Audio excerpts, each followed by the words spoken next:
finales del siglo XV, Italia se había convertido en el epicentro del Renacimiento, que ansiaba dejar atrás las sombras de la Edad Media. En Milán, el duque Ludovico Sforza encargó la elaboración de un fresco en la iglesia que quería convertir en el panteón de su dinastía. El elegido fue un hombre hasta entonces desconocido, Leonardo da Vinci. Entre 1495 y 1498, da Vinci pintó el fresco en el convento de Santa María delle Grazie. El nombre de la obra era La Última Cena. La pintura debía representar la comida final que, en los relatos evangélicos, Jesús compartió con sus apóstoles antes de la crucifixión. Considerada una de las obras maestras de da Vinci, el fresco comenzó a deteriorarse rápidamente. A día de hoy, prácticamente no queda nada de la obra original. Sin embargo, siglos después, los historiadores descubrieron que Leonardo pudo pintar una réplica, una copia que escondía misterios que la obra original ya no podía revelar, secretos que podían derrumbar los cimientos de la Iglesia Católica. Esta es la historia de la búsqueda de la pintura perdida de La Última Cena. Milán, Italia, año 2017. En el interior de un pequeño convento de Milán, descansa una obra que cambió el mundo del arte para siempre. La obra maestra de uno de los más grandes artistas de la historia, el fresco de La Última Cena, de Leonardo da Vinci. Sin embargo, el paso del tiempo no perdona a nadie, ni siquiera al legado de un genio. Durante más de 20 años, un grupo de restauradores de arte han estado inspeccionando hasta el último detalle del mural de da Vinci. Y los resultados eran peores de lo que jamás imaginaron. Apenas un 20% de la obra original seguía siendo visible. Prácticamente nada de lo que pintó Leonardo en esa pared podía verse. Era imposible comprender la verdadera naturaleza de una obra que conmocionó al mundo entero a finales del siglo XV. Pero había un motivo por el que el líder de la restauración habló con uno de los más importantes historiadores del arte de toda Italia.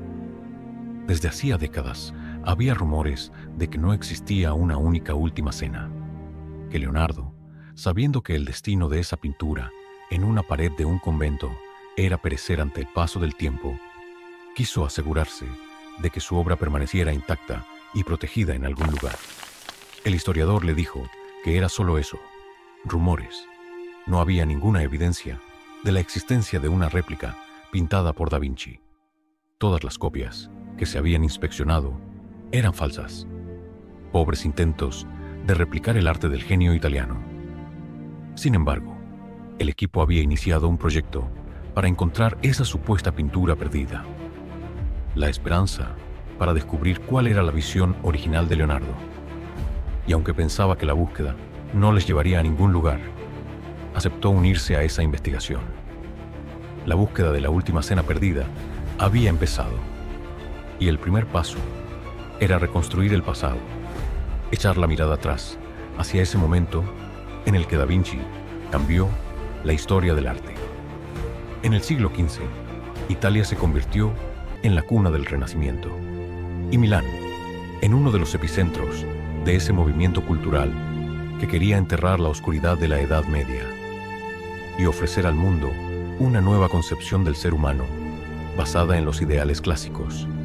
Y por aquel entonces, la ciudad-estado más rica del país estaba en manos de un hombre, el duque Ludovico Sforza, que desde que obtuvo el poder de Milán en 1481, quiso encubrir su tiranía a través del esplendor del Renacimiento. De este modo, el noble se convirtió en mecenas de muchos artistas, a los que usaba para convertir a Milán en la sede de esa nueva era del arte. Y de entre todos sus proyectos, puso su mirada especialmente en un pequeño convento, la iglesia de Santa María della Grazie. Ludovico quería convertirla en su panteón, el lugar de descanso de su dinastía, y rápidamente el abatacargo del convento vio una oportunidad. Le preguntó al duque si podía construirles un nuevo refectorio, la sala destinada a comedor de los monjes. adornado con frescos dignos del esplendor de su reinado. Ludovico, seducido por esas palabras, les concedió lo que pedían. El convento iba a estar decorado con los mejores frescos que el mundo había visto. Tradicionalmente, los refectorios tenían dos pinturas, una representando la crucifixión de Cristo y la otra, la Última Cena. La crucifixión ilustraba el sufrimiento, la Última Cena, la institución de la Eucaristía, las dos contrapartes de la teología cristiana. El fresco más importante siempre era el de la crucifixión, que Ludovico, sabiendo que no podía fallar, lo encargó al reputado Giovanni Donato da Montorfano, cuya familia había estado trabajando durante décadas en la construcción de la Catedral de Milán. Pero quedaba una pintura, el fresco de la pared norte, la obra de la Última Cena. El duque tenía que encontrar a la persona adecuada, y contra todo pronóstico, confió en alguien que hasta aquel momento era un desconocido, alguien con sueños de ser artista, que todo lo que había hecho para su mecenas fue un proyecto fallido de escultura y dos pequeños retratos. Pero Ludovico había visto algo en él. Estaba seguro de que aquel hombre dejaría a todos maravillados. Su nombre era Leonardo da Vinci. Todo el mundo pensó que aquel hijo bastardo de una granjera se limitaría a copiar lo que otros artistas habían hecho durante más de 2 siglos en cientos de representaciones de la Última Cena. Pero por supuesto, se equivocaron. Da Vinci hizo algo muy distinto, algo que jamás se había hecho. Todas las últimas cenas habían ilustrado el momento en el que Cristo partía el pan entre sus apóstoles, estableciendo así la primera Eucaristía. Leonardo no representó ese momento.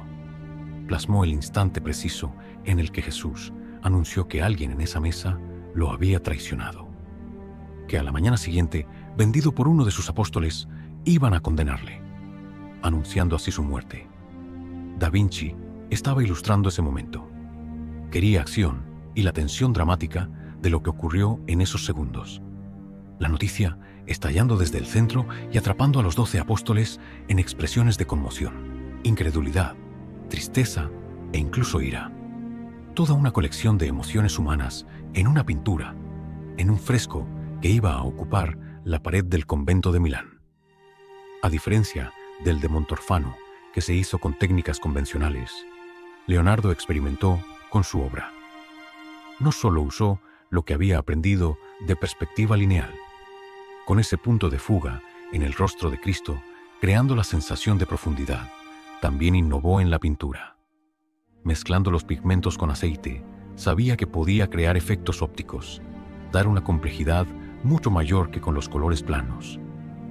Pero fue precisamente esa ambición de experimentar lo que condenó el futuro de su obra. Cuando en 1498 se presentó el fresco de Da Vinci, la pintura ya estaba desprendiéndose de la pared. Pero eso no impidió que las noticias de la ya considerada una obra maestra atravesaran toda Europa.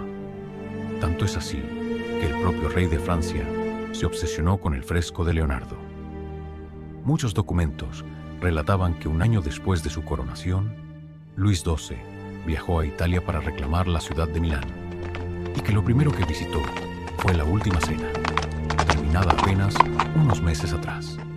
El rey quedó fascinado por su composición y la carga dramática de la obra, tanto que quiso transportar el fresco a Francia, cuyo arte necesitaba impregnarse del Renacimiento italiano. Pero todos sus arquitectos le dijeron que era imposible. No podían arrancar la pared y transportarla sin desperfectos al país francés. Y en principio, ahí es donde terminaba la historia de la Última Cena, que tras siglos descansando en ese convento, es solo una sombra de lo que en su día fue.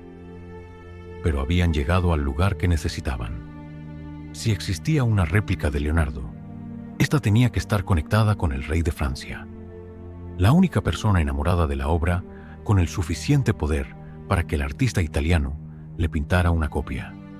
Tenían un lugar en el que buscar, un punto de encuentro entre Luis XII y la Última Cena. Y tras interminables jornadas inspeccionando cientos de documentos históricos del siglo XV, el equipo dio con algo. Una carta del propio Luis XII, firmada por su puño y letra, enviada al gobierno de Milán pidiendo la presencia de Leonardo da Vinci para, como se decía en la misiva, hacer algo con sus propias manos. Estaba claro qué es lo que quería el rey. Si no podía tener el fresco, iba a hacer todo lo que pudiera para poseer lo más parecido a él, una réplica en lienzo de la Última Cena. Sin embargo, en la carta no se detallaba nada más. Solo había una pista más que podían seguir. Había registros de que en el año 1509, Andrea Solari, uno de los discípulos más importantes de Da Vinci, estaba trabajando en el Château du Galon, que el arzobispo Georges d'Amboise quería convertir en un santuario del Renacimiento. Pero lo más importante de todo es que Amboise no era solo un cardenal. Era ministro de Estado, la mano derecha y la persona de más confianza de Luis XII. Todos los caminos los estaban conduciendo a ese castillo. Estaba claro que para continuar su búsqueda, su destino era Francia. Así pues, viajaron hasta ese castillo en la región de Normandía, a la espera de dar con nuevas pistas que les condujeran hacia la réplica de la Última Cena. Y en los archivos del Château encontraron justo lo que buscaban: un inventario de todas las propiedades del arzobispo, de aquellas adquisiciones, incluidas las pinturas, que se habían hecho hasta mediados del siglo XVI. Si una réplica de la obra de Da Vinci había llegado al castillo, aparecería en el registro. Y finalmente, dieron con la evidencia. Una de las notas hablaba de un cuadro, una obra descrita como una Última Cena, pintada sobre lienzo que el difunto monseñor trajo consigo de Milán. Tenía que ser aquello. Ya prácticamente no había dudas. La réplica de la obra de Da Vinci existía, pero tenían que descubrir dónde estaba, si es que no se había perdido después de tanto tiempo. Inspeccionando más en profundidad los registros del castillo, descubrieron unas cartas firmadas por el arzobispo, donde se explicaba que esa obra fue vendida el 2 de febrero de 1545. El destino, tal y como se indicaba en la circular, era la abadía de Tongerlo, un pequeño monasterio cerca de Anvers, en Bélgica. Ese era su último destino. La réplica de la Última Cena tenía que estar ahí. Y no se equivocaron. La abadía siempre había tenido ese lienzo, pero pensaron que era una copia más, una reproducción a tamaño real del fresco de Milán. Pero tal vez no era una imitación. Quizás estuvo hecha por el propio Da Vinci.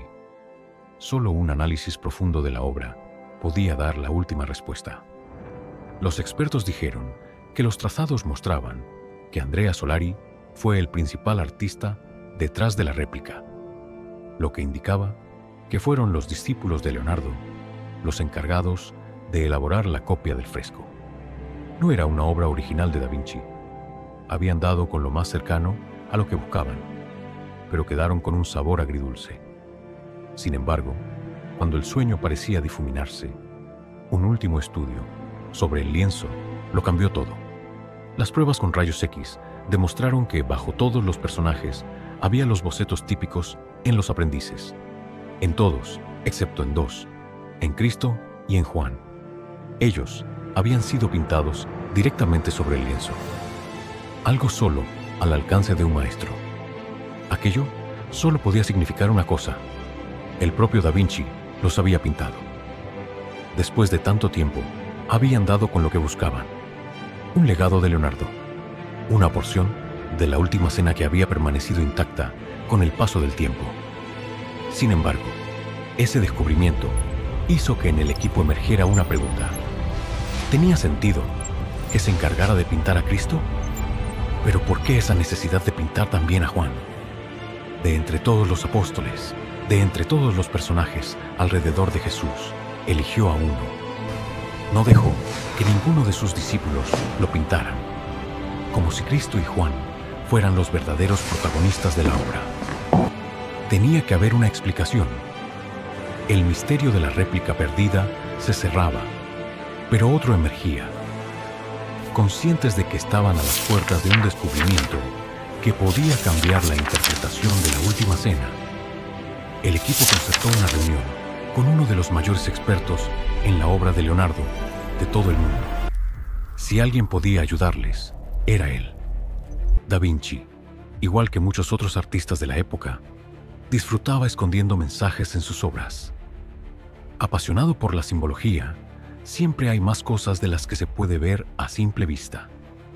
Y la última escena, tal vez una de sus pinturas más analizadas, no era una excepción. Se habían creado cientos de teorías acerca del ocultismo del fresco de Milán. Un tiempo atrás, un grupo de músicos encontró una partitura escondida, unas notas musicales codificadas en los elementos del cuadro, como si Leonardo hubiera dejado una sinfonía oculta, un himno a Dios. Del mismo modo, muchos seguidores de la astrología hablaban de que en la última cena, Da Vinci había dejado una profecía acerca del fin del mundo. Si cada apóstol correspondía a un signo del zodíaco y los 3 arcos de la sala representaban un reloj marcando una fecha, llegaron a la conclusión de que el fin del mundo llegaría el 21 de marzo del año 4006, cuando un diluvio universal azotara la civilización, marcando la desaparición de la raza humana. Un juicio final, predicho en la pintura del genio italiano. Pero todo aquello eran habladurías. Los expertos en su obra sabían que solo había un lugar en el que buscar. Da Vinci se había representado a sí mismo en el cuadro, en la figura de San Judas Tadeo, quien mantiene una conversación con Simón Cananeo, que a su vez estaba representando a Platón. Conscientemente, Leonardo había sustituido a 2 apóstoles por él mismo, dándole la espalda a Jesús y el filósofo griego, que de forma no casual, en esa esquina de la mesa, tenía un detalle. En la parte derecha de la escena, Da Vinci pintó un nudo. En la simbología renacentista, un nudo simbolizaba que había una cuestión que desatar, un misterio que resolver. Y uniendo ese nudo con la presencia de Platón, muchos estaban de acuerdo en que Leonardo estaba haciendo una sutil referencia al mito de la caverna, una alegoría del verdadero conocimiento, de la necesidad de dejar de ser esclavos de la mentira, de liberarnos de las ataduras y conocer la verdad que se nos ha sido ocultada. Da Vinci quería decirnos algo que se vio obligado a esconder en la simbología, y había un detalle más. Uno de los grandes misterios del Nuevo Testamento era la figura del discípulo amado, alguien del grupo original de sus seguidores, cuyo nombre no es revelado, pero que era especial para Cristo. Históricamente, se había aceptado que tal persona era Juan, el más joven de los 12 apóstoles. En todos los cuadros de la Última Cena, Juan, como figura del discípulo amado, había sido representado como un hombre recostado sobre Jesús, a su derecha. Da Vinci hizo lo contrario. Juan estaba a la izquierda y no recostado sobre él. Los historiadores le dijeron que ellos también habían descubierto algo extraño en esa figura, que aquel era el motivo de su presencia. En la réplica que habían encontrado, Leonardo se encargó personalmente de pintar no solo a Cristo, sino a Juan, los únicos 2 personajes que no permitió tocar a sus discípulos. El experto no podía creerlo. Aquello lo cambiaba todo. Podían haber desentrañado una especulación que derrumbaría los cimientos de la cristiandad. Que Da Vinci en aquella figura del discípulo amado no hubiera pintado a Juan, ni siquiera a un hombre, sino a una mujer. La Última Cena proveía la base bíblica de la Eucaristía, el momento en el que Jesús comparte con sus apóstoles el pan representando su carne y el vino representando su sangre. El cáliz con el que sirvió su sangre fue lo que instauró el mito del Santo Grial, el recipiente usado por Cristo en la Última Cena. Todas las representaciones mostraban esa copa, pero en el fresco de Leonardo no había ninguna. Jesús no tenía ante él un cáliz, no ilustró el Santo Grial, a no ser que éste nunca fuera un recipiente, a no ser que la sangre de Cristo estuviera en otro lugar de esa escena. El cáliz, en la simbología, se representaba como una B, un signo de feminidad que muchas veces también ilustraba la forma del útero de una mujer. Da Vinci había ocultado ese cáliz. El grial no tenía que ser una copa, podía ser una persona, una mujer que, de hecho, habría estado siempre a la vista en la obra de Da Vinci.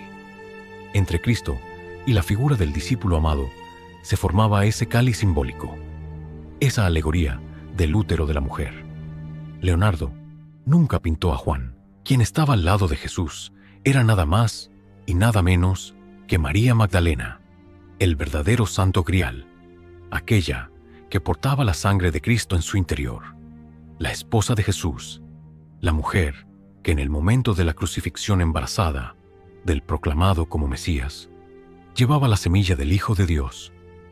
Da Vinci podía estar ocultando que la pareja estaba casada, un secreto que la Iglesia Católica había escondido desde la construcción de los pilares de la cristiandad para proteger la divinidad de Cristo.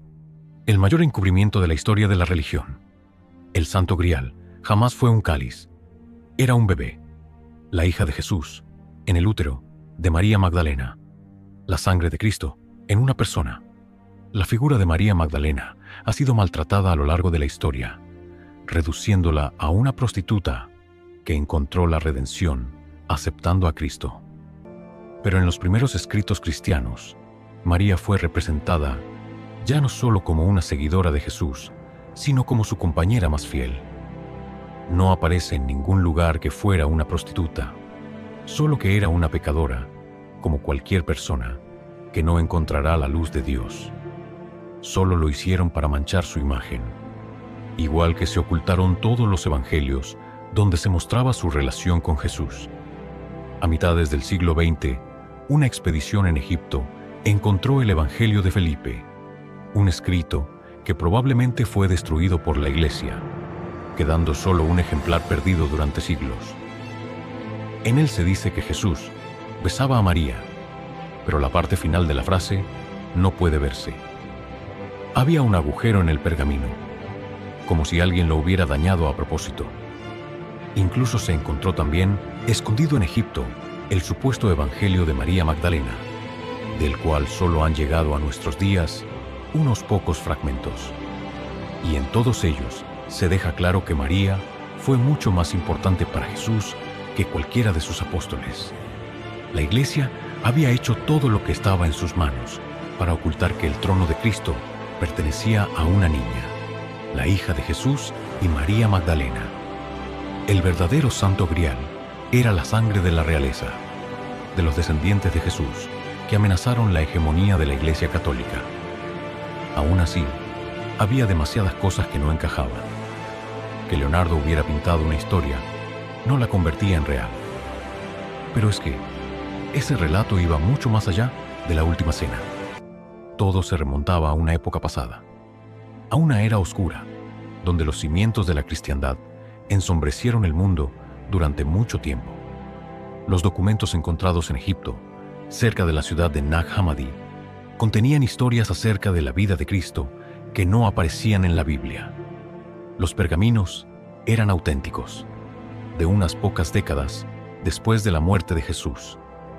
Estos documentos se conocieron como los Evangelios Gnósticos, donde se insinuaba la relación marital entre María Magdalena y aquel cuyos seguidores consideraban el Hijo de Dios. La leyenda contaba que María estaba embarazada en el momento de la crucifixión, el instante en el que germinó la semilla de la religión cristiana. María, la mujer de Jesús, era adorada junto a él como la elegida por Dios. Por ello, tras la muerte de su marido, tuvo que huir de Jerusalén para protegerse a ella misma y al bebé que portaba en su vientre, con la sangre de Cristo. Esas historias contaban que María buscó refugio en la ciudad de Alejandría, donde la descendiente del Hijo de Dios llegó al mundo. Una niña a la que dieron el nombre de Sara, que en hebreo significaba princesa. Tal y como se decía cuando la pequeña cumplió 12 años, María viajó con ella al sur de Francia, donde debían proteger la sangre de Cristo, el linaje de los hijos de Dios. Ahí Al parecer, Sara contrajo matrimonio con uno de los reyes merovingios, la dinastía de monarcas medievales de la época oscura de Francia. La sangre real del Hijo de Dios permaneció en ellos a través de las generaciones.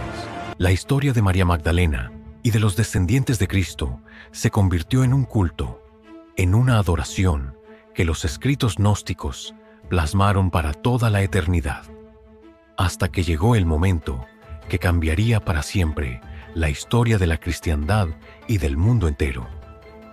En el año 325, el emperador Constantino I el Grande convocó el primer concilio de obispos cristianos, una conferencia donde el gobernante quiso establecer una única y coherente forma de cristiandad, unificar la fe en una sola iglesia, una única historia para establecer los cimientos de la religión del imperio. En el conocido como Concilio de Nicea, la iglesia primigenia deseaba por encima de todo eliminar cualquier conexión entre el Nuevo Testamento y los cultos paganos, y aquella historia del matrimonio entre Jesús y María era demasiado parecida al mito egipcio de Osiris, el dios de la resurrección, e Isis, su consorte. Los arzobispos del concilio creyeron que la sagrada unión entre Cristo y María apelaba a las creencias paganas que celebraban la unión sexual entre deidades. Tenía que borrarse. Y así, tal y como contaba esa leyenda, el consejo decidió hundir la memoria de María Magdalena y todo aquello que ensuciara la visión divina del Hijo de Dios. Los escritos gnósticos pasaron a ser considerados una herejía y fueron perseguidos, quemados para que nadie recordara la historia. Constantino dejó solo los evangelios que se encuentran en la Biblia. Se había creado una sola versión de la fe. Quien no la aceptara solo tenía un destino: la muerte. En secreto, los merovingios, los supuestos portadores de la sangre de Cristo, continuaron con su linaje, cada vez más poderoso, hasta convertirse en reyes del sur de Francia. Un reinado que duró más de 3 siglos, hasta que alrededor del año 750 su poder se había reducido tanto, quedando relegados a un papel ceremonial, que tuvo que hacerse algo para proteger a sus descendientes de Jesús. Muchos archivos históricos hablaban de que en el año 1099, después de la conquista de Jerusalén, durante la Primera Cruzada, un grupo religioso se instaló en el monte Sión. La leyenda contaba que ese culto era el Priorato de Sión, una organización fundada única y exclusivamente para proteger el linaje de Jesús y María. Los miembros del Priorato instruyeron a la Orden de los Caballeros Templarios, que al parecer fueron enviados a las ruinas del Templo de Salomón, donde presuntamente estaban escondidos unos pergaminos, una genealogía de los descendientes de Cristo, algo que el Priorato bautizó como los documentos de la sangre real. Nadie sabe si encontraron algo. Solo hay indicios de que los templarios saquearon el templo. Pero lo que sí sabemos es que después de aquello, los templarios se hicieron más ricos y más poderosos. Y la leyenda decía que su riqueza vino de chantajear a la iglesia, de decir que gracias al Priorato de Sión tenían en sus manos los documentos que mostraban que Jesús tuvo una hija, un linaje de los hijos de Dios que podían hacer caer la iglesia. Y su mentira. Con ese chantaje, los templarios gozaron de un poder sin precedentes, hasta que siglos después, convertidos en una amenaza para la iglesia, el rey Felipe IV de Francia, junto al Papa Clemente V, ordenaron la extinción de la Orden de los Templarios. Si ellos morían, la historia del linaje de Cristo perecería con ellos. Y el 13 de octubre de 1307, un viernes, el rey desató una caza contra los caballeros. En cuestión de horas, prácticamente todos los templarios fueron arrestados y los líderes asesinados. Pero la leyenda decía que algunos lograron escapar aquella noche, portando los documentos de la sangre real. Se decía que los pergaminos del linaje de Cristo llegaron finalmente a las manos del Priorato de Sión, pero era solo cuestión de tiempo que la Iglesia lo descubriera. y toda su prioridad fue encontrar aquellos documentos para destruirlos. Solo así podrían silenciar para siempre la verdad. La historia contaba que fue precisamente esa persecución de los documentos de la sangre real lo que la Iglesia enmascaró como la búsqueda del Santo Grial. Nunca estuvieron buscando el cáliz de Cristo.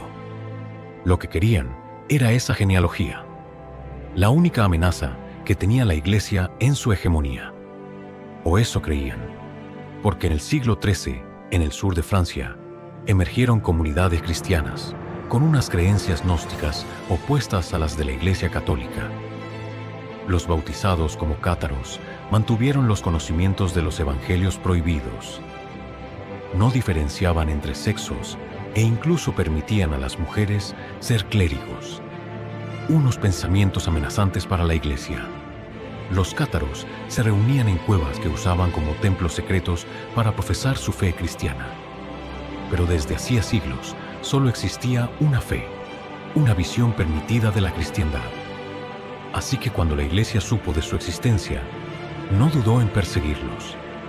El Papa Inocencio III declaró el movimiento cátaro como una herejía y se fundó la Santa Inquisición, creada específicamente para combatir ese pequeño culto en Francia.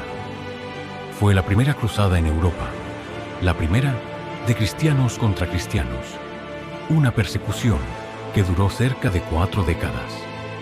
La Inquisición estaba cerca de hacer desaparecer a los cátaros. Pero había muchas cosas sin sentido.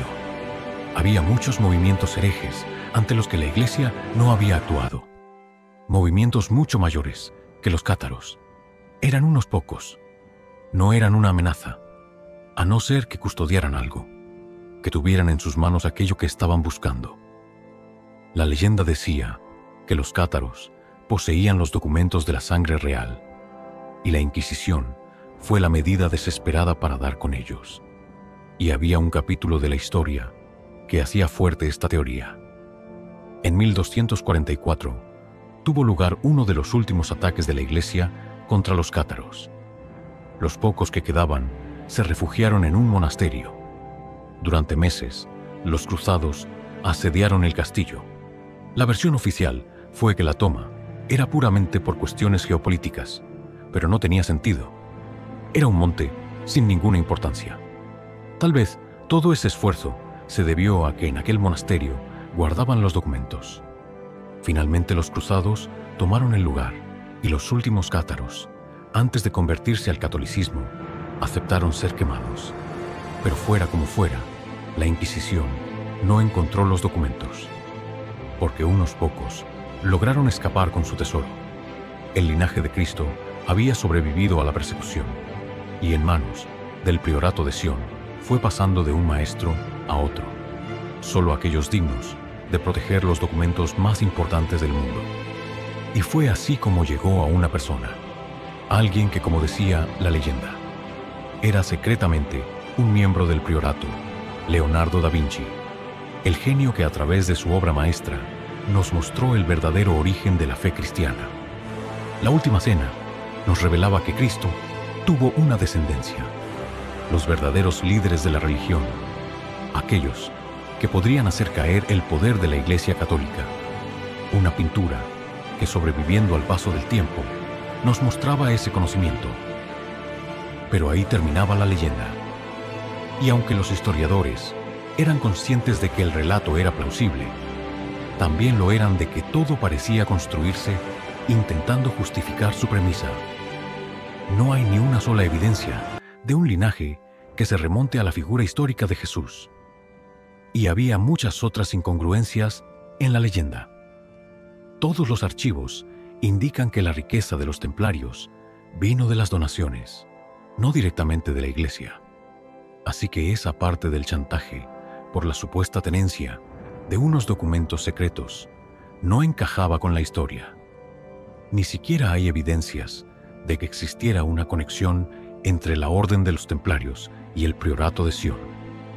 La organización existió, pero no puede decirse que quisieran proteger ningunos documentos de los cuales, al mismo tiempo, no se han encontrado restos, ni un solo pergamino que hable de ese árbol genealógico. Además, todo partía de la concepción de que en el Concilio de Nicea se intentó oscurecer el recuerdo de María Magdalena. Pero aquello no era cierto.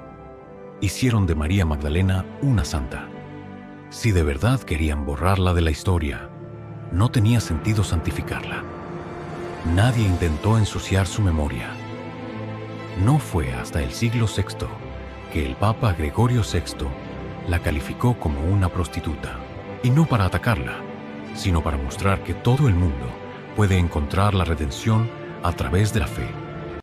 María Magdalena nunca fue repudiada por la Iglesia. La falta de menciones en la Biblia no desconfirma, pero tampoco demuestra que fuera la esposa de Jesús. Y aunque lo fuera, no había motivos para ocultarlo. En aquellos tiempos, era común que los judíos se casaran jóvenes. No importaba el celibato ni el matrimonio de Jesús. Lo que importaba para la cristiandad era su mensaje. No era necesario que alguien tantos siglos después escondiera esa relación en un cuadro.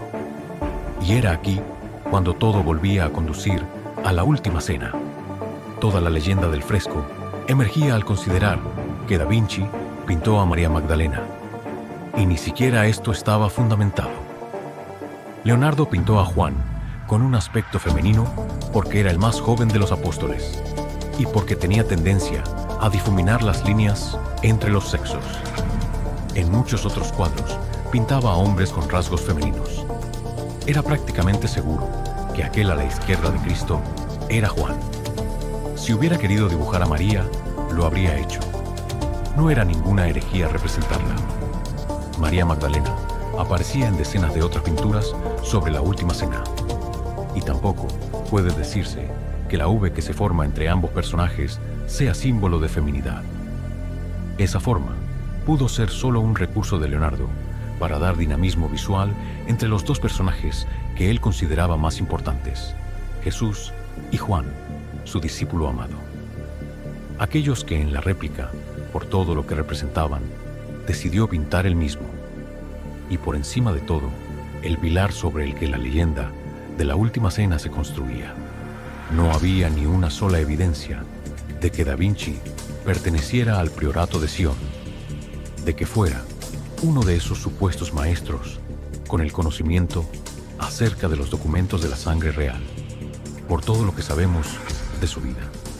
Leonardo era una persona solitaria, interesada en sus propios pensamientos e ideas. Considerarlo maestro de una organización secreta era, otra vez, un intento de dar cohesión a un cuento. La ausencia de evidencia no es la evidencia de ausencia. Y aunque la última cena no esconda los secretos que puedan cambiar la historia de la religión, Da Vinci logró crear una obra para la posteridad, un legado eterno, una pintura que nos ha hecho cuestionarnos el origen de nuestra civilización. Porque dicen que el arte no va acerca de lo que ves, sino de lo que otra persona te hace ver.